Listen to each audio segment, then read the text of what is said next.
देखिए जरा, वीडियो को ऑन करना भूल गए थे। अभी हम लोग पढ़ रहे हैं रक्त के बारे में। और रक्त में 4 कंपोनेंट होते हैं, यानी ब्लड 4 कंपोनेंट के मिलने से बना होता है। सबसे पहले आरबीसी, डब्ल्यूबीसी, प्लेटिलेट्स और प्लाज्मा। तो आरबीसी, डब्ल्यूबीसी और प्लेटिलेट्स ये तीनों 45% होता है। आरबीसी का पूरा नाम है रेड ब्लड सेल यानी लाल रक्त कोशिका।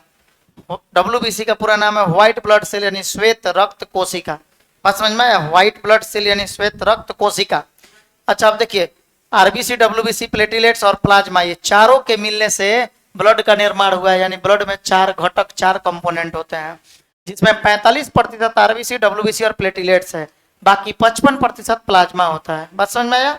अच्छा, अब यानी कि आप बोल सकते हैं ये बात कि सर ब्लड बराबर हम लिख सकते हैं ब्लड आरबीसी, डब्ल्यूबीसी, प्लेटिलेट और प्लाज्मा इन चारों के मिलने से बना हुआ है। तो ब्लड को अगर आप तोड़िएगा ना, तो इसमें से ये 4 चीजें प्राप्त होगा आपको। ब्लड में 4 चीजें आपको प्राप्त होगा। बस समझ में आया? और ब्लड में मौजूद जो भी लिक्विड मटेरियल होता है, जो लिक्विड मटेरियल है, तरल पदार्थ है, यही होता है प्लाज्मा होता है ये। ठीक है, एक बार पहले आप इसको नोट कर लें।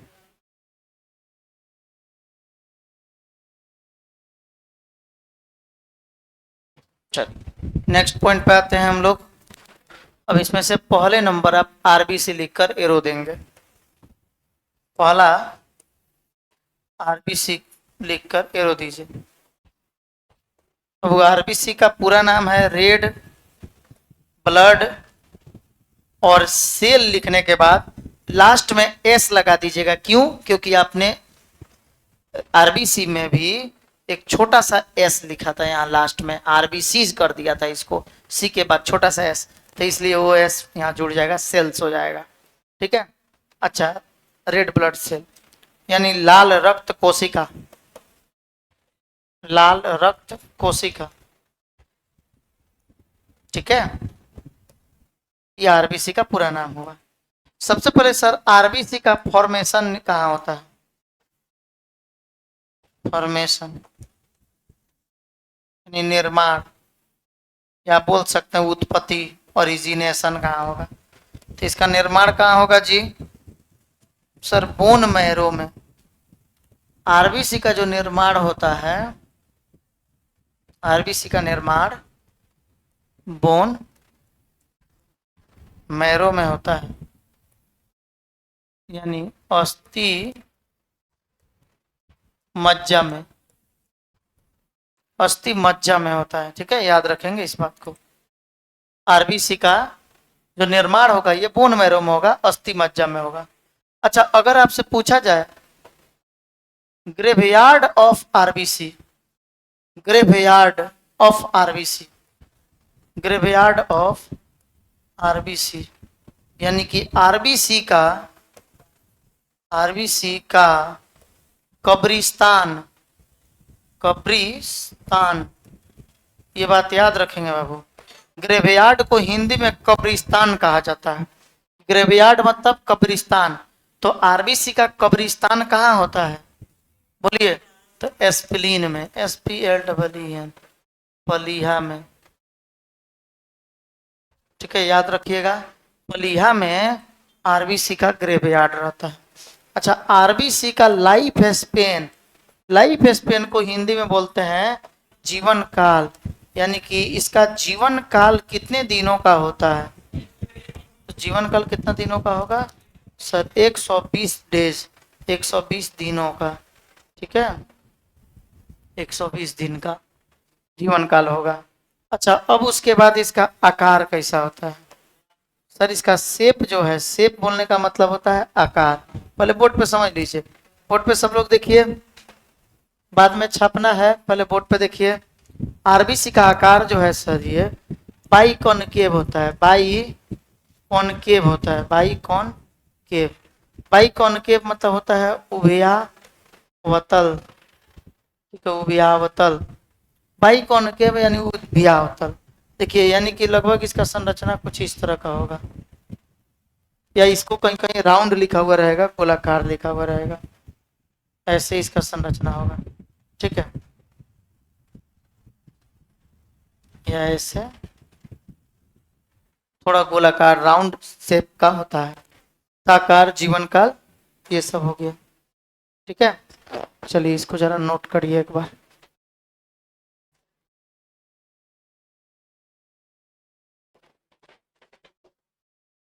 ठीक है, पहला नंबर आरबीसी हुआ। हाँ, बताइए।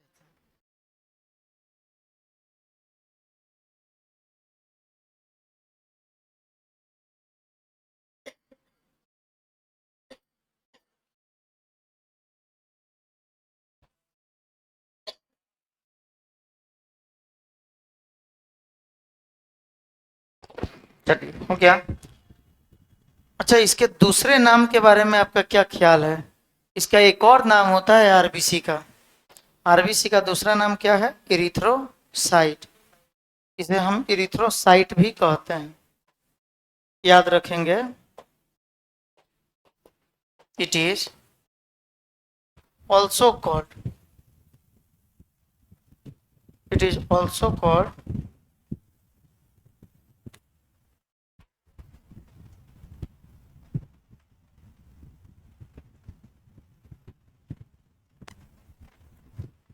इरिथ्रोसाइट।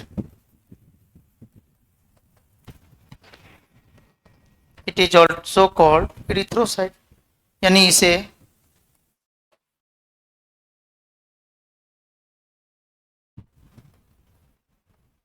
इरिथ्रोसाइट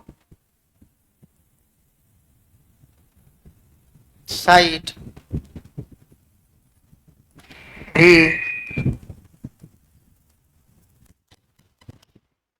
कहा जाता है।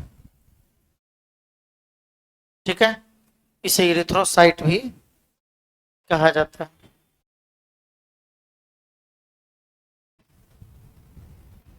लिख लिए?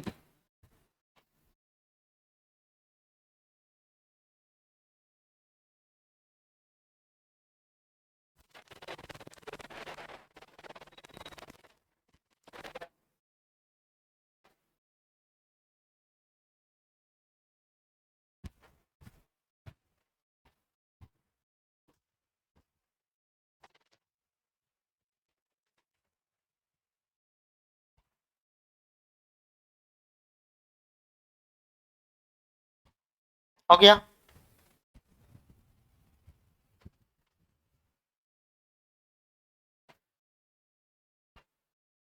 आगे बढ़े हम।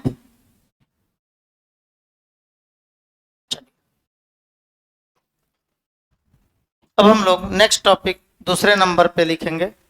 दूसरा नंबर पे क्या है? डब्ल्यूबीसी। डब्ल्यूबीसी का पूरा नाम क्या हो जाएगा? White blood cells. ठीक है, यानी श्वेत रक्त, श्वेत रक्त कोशिकाएं। ठीक है, श्वेत रक्त कोशिकाएं, नोट करेंगे इसको। ठीक है, आरबीसी का बात समझ में आया? आरबीसी का पूरा नाम है sir red blood cell. RBC का दूसरा नाम है इरिथ्रोसाइट। आरबीसी कहाँ उत्पन्न होता है, कहाँ जन्म होता है इसका? तो सर बोन मैरो में। आरबीसी कहाँ जन्म लेता है? सर बोन मैरो में। अच्छा, ये जितना भी ब्लड आप देख रहे हैं, सबकी उत्पत्ति कैसे कैसे हुआ है जी? कौन से जर्म लेयर से, कौन से जनन परत से हुआ है? कल के क्लास में हम आपको बताए हुए थे जर्म लेयर के बारे में। ब्लड ग्रुप जब पढ़ा रहे थे तो उसमें बताए थे हम लोग के शरीर में 3 जनन परत होता है। बाहरी परत को बोलते हैं इक्टोडर्म, बीच वाले को बोलते हैं मेजोडर्म, और सबसे अंदर वाले को बोलते हैं इंडोडर्म। ये तीनों जनन परत हमारे शरीर में मौजूद सभी प्रकार के अंगों का निर्माण करने में रिस्पॉन्सिबल होते हैं, उत्तरदायी होते हैं। हमारे पूरे शरीर के निर्माण करने में यही उत्तरदायी होते हैं। कौन? 3 जर्म लेयर, यानी 3 जनन परत। कौन कौन? बाहरी लेयर को इक्टोडर्म, मध्य लेयर को मेजोडर्म, और सबसे अंदर वाले लेयर को इंडोडर्म कहा जाता है। बात समझ में आया? ये आप लोगों को कल के क्लास में बताए थे। वहां हम एक बात आप लोगों को बताए थे, हमारे दांत का निर्माण कौन से जनन परत से हुआ है? इक्टो मेजोडर्मल इन ऑरिजिन बताए थे। इक्टोडर्म और मेजोडर्म के मिलने से होता है। और अगर कोई आपसे पूछेगा ब्लड की उत्पत्ति कैसे हुआ है, ब्लड की उत्पत्ति कौन से जनन परत के द्वारा हुआ है, तो आप क्या बोलिएगा? मेजोडर्म। याद रखिएगा, मेजोडर्म। ठीक है, ये हम लिखवा देते हैं। लास्ट में लिखवा देंगे नोट पॉइंट करा के, तब तक इसको पहले आप लोग नोट कर लीजिए WBC को, ठीक है। ये बात को याद रखिएगा, बहुत इंपॉर्टेंट चीजें है हमारे। देखिए जैसे जो बच्चा गर्भाशय के अंदर जब पल रहा होता है ना, तो 9 महीने तक उस बच्चे का डेवलपमेंट होता है। बच्चे में मौजूद अलग अलग प्रकार के जितने भी अंग है उन सभी का धीरे धीरे धीरे धीरे विकसित होते चला जाता है। तो ये जो विकास होता है बच्चों में, ये सारे अंगों का विकास कौन कर रहा है, किसके कारण होता है? तो सर जनन परत के द्वारा होता है, जिसको जर्मिनल लेयर कहते हैं। जर्मिनल लेयर 3 होता है, कौन कौन? बाहरी जनन परत, मध्य जनन परत और आंतरिक जनन परत। बाहरी जनन परत को क्या कहते हैं? इक्टोडर्म। मध्य वाले को क्या कहते हैं? मेजोडर्म। और सबसे अंदर वाला को क्या कहते हैं? इंडोडर्म। बात समझ में आया? तो उसी तरह अगर आपसे ब्लड के बारे में पूछा जाए, ब्लड की उत्पत्ति किसके द्वारा हुआ है, तो क्या बोलिएगा? कौन से जनन परत के द्वारा हुआ है? तो मेसोडर्म के द्वारा हुआ है। याद हो जाएगा। चलिए, कल का लेक्चर अगर आप नहीं देखे हुए होंगे, अभी आज का लेक्चर जो है आपका 16 नंबर लेक्चर है, 16 है ना। 15 लेक्चर आपकी यूट्यूब पे अपलोड है। अपना YouTube channel Vidya classes of biology, YouTube पे सर्च करना है विद्या क्लासेस ऑफ बायोलॉजी, और उस चैनल में आप प्ले लिस्ट में जाइएगा। प्ले लिस्ट में 15 लेक्चर पहले से डाला गया है। आप अगर क्लास छोड़े हुए हैं तो शुरू से उस लेक्चर को देखते चलिए और नोट्स बनाते चलिए। सिलेबस शुरू होने से पहले जितना जल्दी हो सके आप उसको देख के रेडी कर लीजिए। इधर छुट्टी भी आप लोग का हो रहा है बकरीद का, तो इस छुट्टी में कम से कम कोशिश करें कि ये कंप्लीट हो जाए। बात समझ में?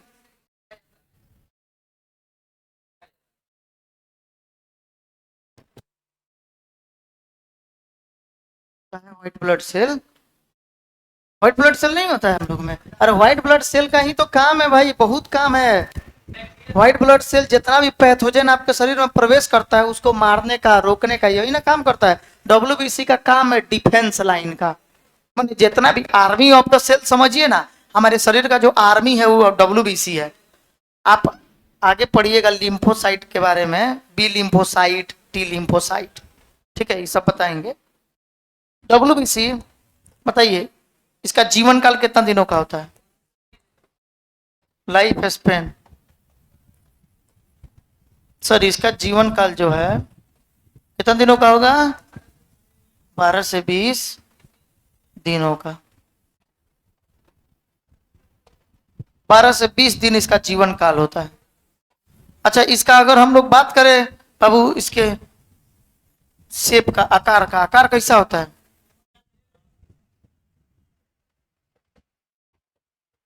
इसके अगर आकार की आप बात करें तो आकार कैसा होगा?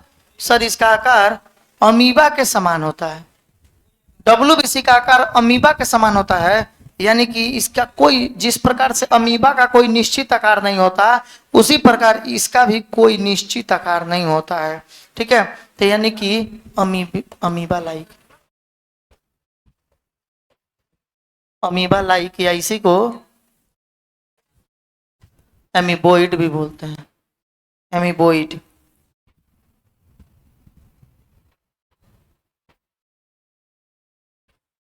अमीबा के जैसा,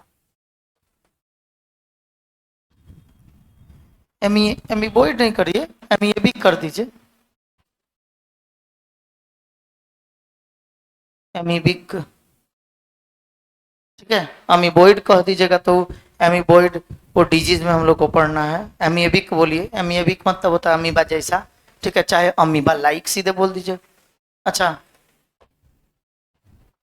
तो WBC का जीवन काल 12 से 20 दिनों का होता है।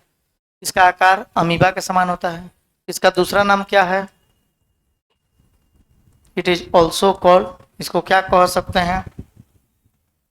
इसको दूसरे नामों में हम लोग क्या बोलते हैं सर? ल्यूकोसाइट,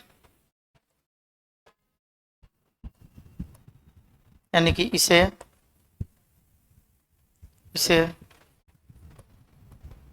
ल्यूकोसाइट भी कहा जाता है, ठीक है, इसे ल्यूकोसाइट भी कहा जाता है। यानी कि WBC को क्या कहेंगे? ल्यूकोसाइट भी कहा जाएगा। हो गया?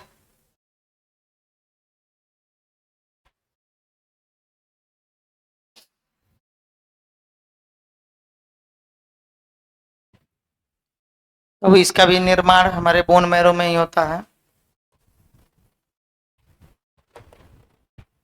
इसका जो फॉर्मेशन होगा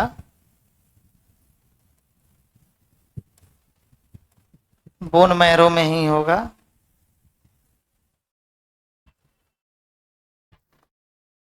ठीक है, यानी कि अस्थि मज्जा में इसका निर्माण होगा। किसका जी?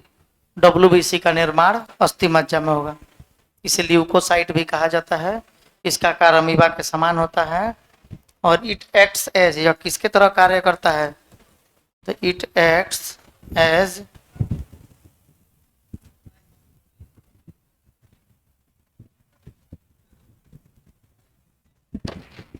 एंटीबॉडी।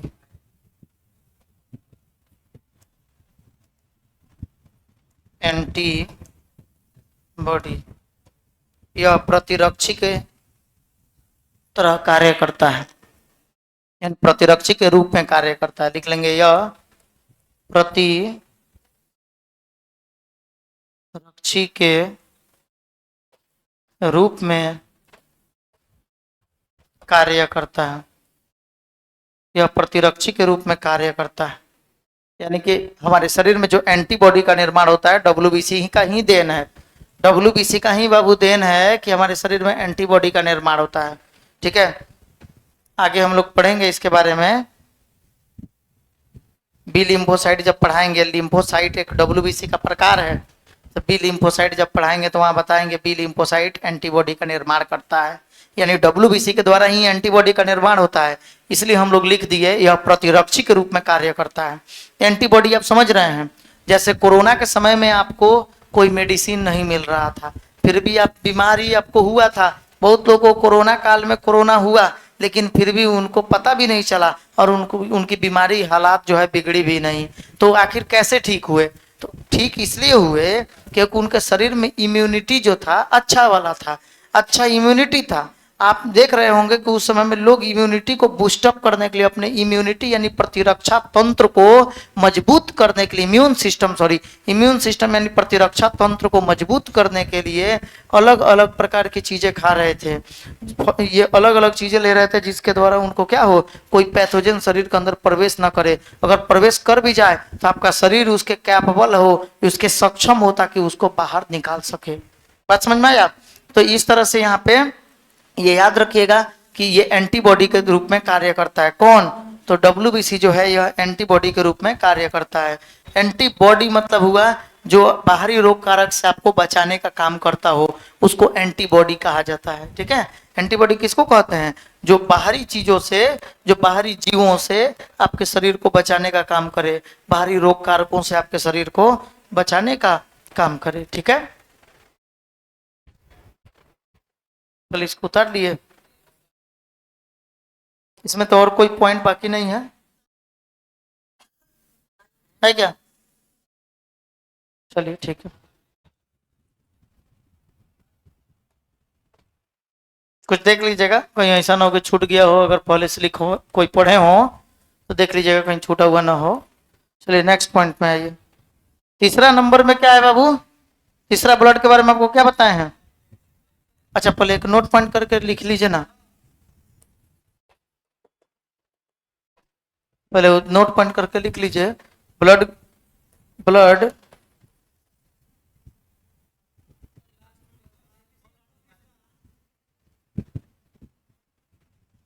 ब्लड का ओरिजिनेशन नोट पॉइंट करके लिख लीजिए। कहीं अगर दिमाग पे नहीं आया, आदमी नहीं लिख पाएगा ना। ओरिजिनेशन,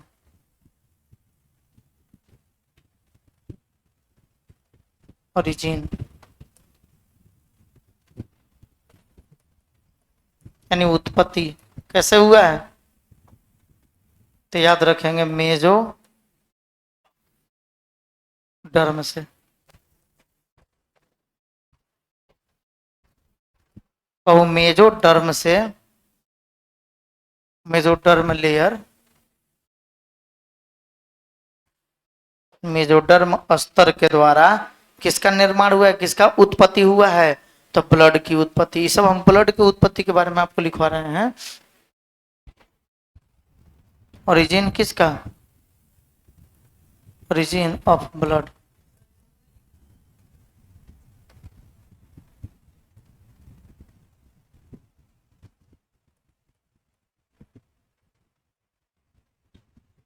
रक्त की उत्पत्ति कैसे हुआ है? रक्त की उत्पत्ति तो सर मेजोडर्म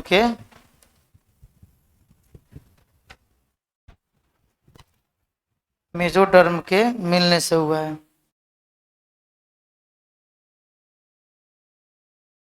लिख लीजिएगा इसको।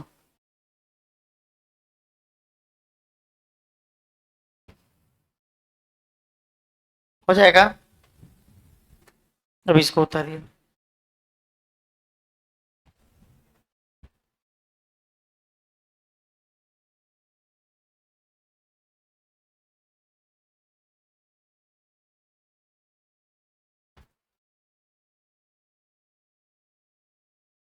हो गया। चलिए अब आगे बढ़े हम लोग।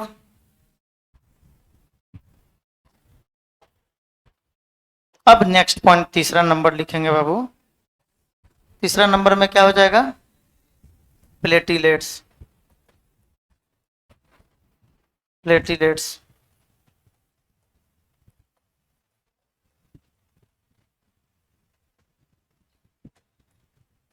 प्लेटिलेट्स का दूसरा नाम क्या है? बोलिए। प्लेटिलेट्स का दूसरा नाम क्या है? तो sir it is also called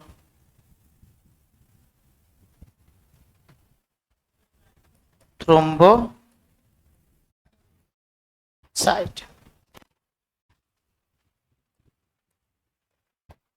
यानी इसे थ्रोम्बोसाइट भी कहा जाता है। बात समझ में आया? इसे थ्रोम्बोसाइट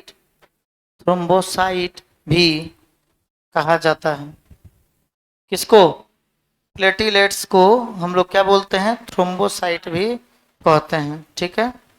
अच्छा, किसी का बाकी तो नहीं है ना? ऊपर छूटा नहीं ना है किसी का? चलिए, तो यानी कि हम लोग इसको क्या बोलेंगे? थ्रोम्बोसाइट कहेंगे सर इसको। दूसरी बात क्या है, इसका आकार कैसा होता है? इसका आकार क्या होगा जी? सर प्लेटिलेट्स का आकार होता है small disc like. Small disc like का मतलब होता है छोटा डिस्क के समान। कभी डिस्क देखे हैं? डिस्क देखे थे? सीडी का डिस्क जो था वही डिस्क है, गोलाकार। ठीक है, सीडी का जो कैसेट होता था ना, वही। तो छोटी डिस्क के समान। अच्छा, आकार तो छोटी डिस्क के समान हो गया। इसे थ्रोम्बोसाइट भी कहा जाता है। उसके बाद क्या हो जाएगा? इसका लाइफ स्पेन कितने दिन तक जीवित रहता है?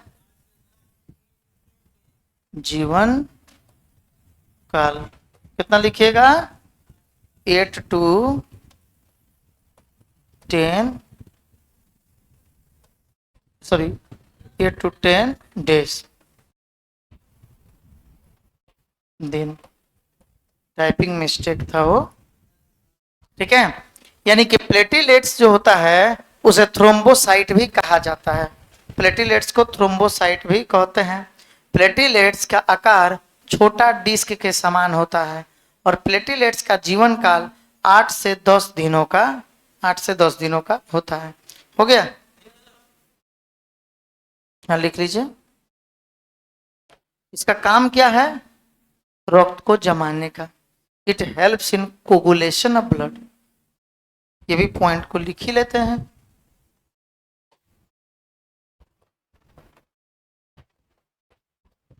It helps in coagulation of blood, यानी यह रक्त को थक्का बनाने में मदद करता है। यह रक्त को थक्का बनाने में मदद करता है।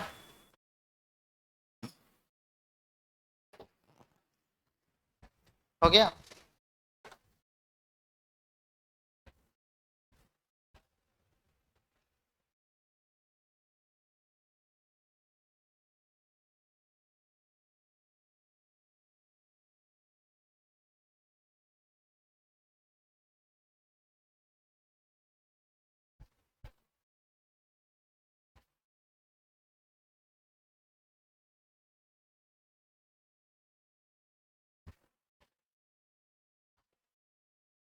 लिखे आगे।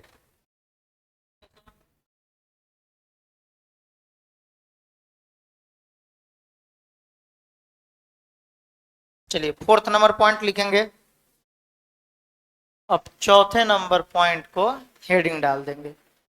चौथे नंबर में क्या है? प्लाज्मा। प्लाज्मा हेडिंग डाल दीजिए। ठीक है।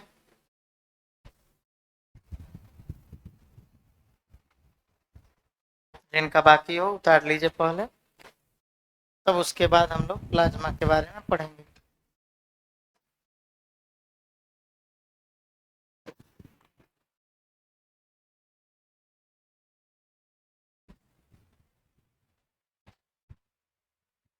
तीन हो गया ना। चौथा नंबर में अब क्या लिखिएगा? प्लाज्मा।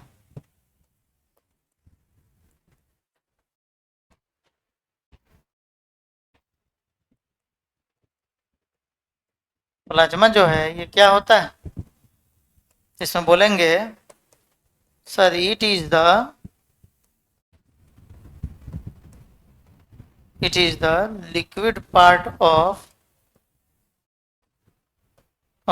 blood।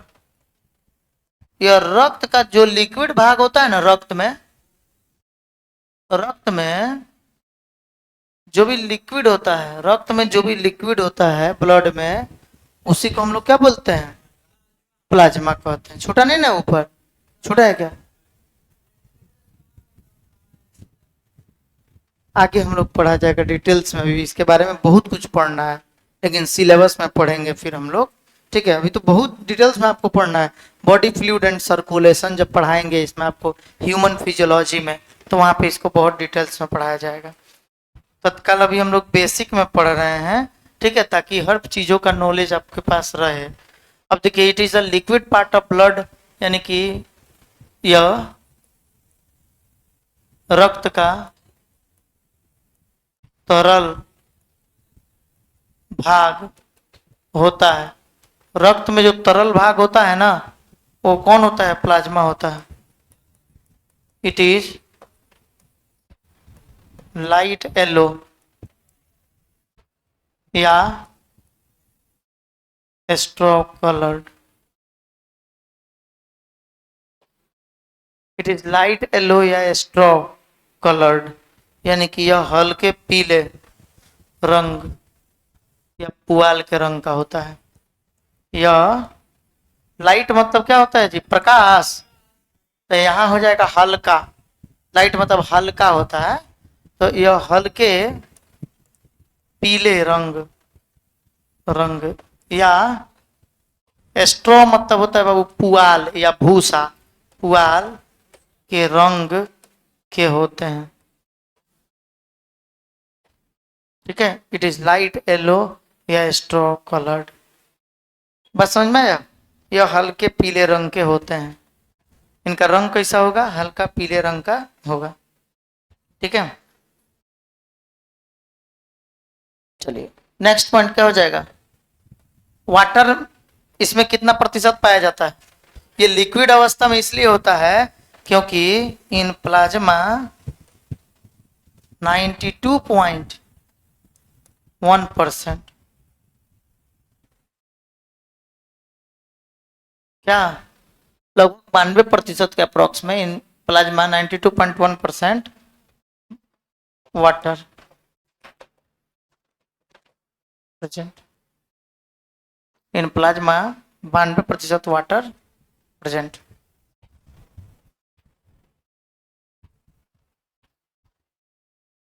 यानी प्लाज्मा में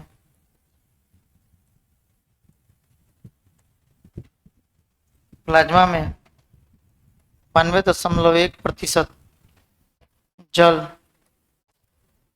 उपस्थित होता है।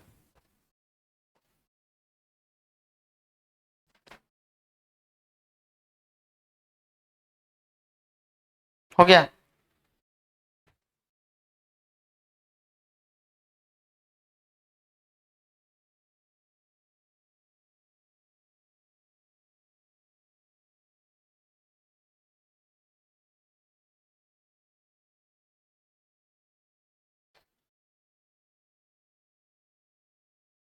उसके बाद क्या बोल देंगे?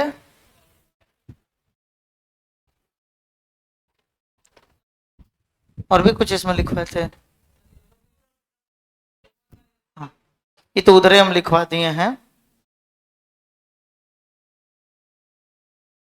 इसको तो हम उधर ही लिखवा दिए हैं कि कितना प्रतिशत होता है शुरू में।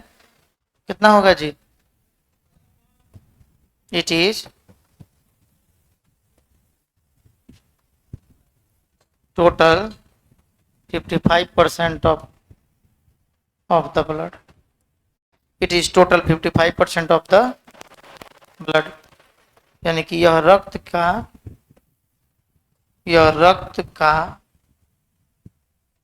कुल 55% होता है।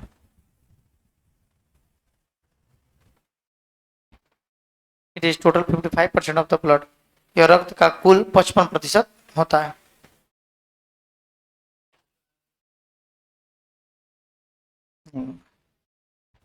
हो गया।